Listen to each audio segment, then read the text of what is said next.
Lawyering up. It seems like a conflictual message. Litigation sometimes escalates issues. In many cases where parental alienation is mild or moderate, our instinct to is avoid conflict. Don't stir the pot, don't make it work, don't file any motions that are going to instigate more issues from that alienator. Parental alienation is characterized by an imbalance of power. Litigation can be used as a tool in that power struggle. It can also be used as a tool to regain balance of power and avoid further escalation. I'm not advocating a case for looking for areas to increase litigation. Rather, be vigilant about calling the parent on infractions.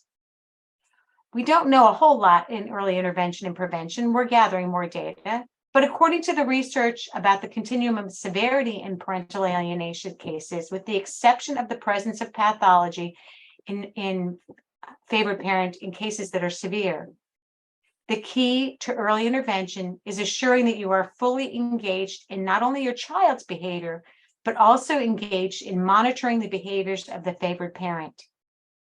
Keeping abreast of tactics being utilized and holding the favored parent accountable is paramount in these cases. The interaction with a child that is experiencing parental alienation, even moderate to mild, is equally as important. However, the interactions regarding holding the child accountable presents much differently. Interactions with a child need to be focused on consistently stimulating a child's critical thinking skills, a developmental skill that is greatly impacted and presents very differently from the favored parent. There is a twofold approach that must be undertaken as you interact with the escalation and care of parental alienation. First, education. Ensure that the favored parent, that other parent that's attacking, has at least an intellectual understanding of the impact on the child as child abuse and as interpersonal violence.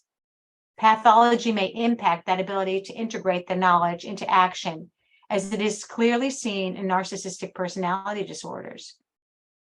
Step 2, document the pattern of behavior. Tactics and indicators are ongoing in the case. This is a step that is often missed until parents' relationship has been so severely impacted, primarily due to the lack of clear vision on the part of the target parent, the loss of a relationship in the grieving process, as well as the lack of self-care are major contributors in this delay. Often the target parent is grieving on so many levels, seeing the favored parent's flaws realistically for the first time, and in many cases sidelined by distracted and additional personal attacks through allegations of domestic violence, child abuse, behavioral excesses, to name a few.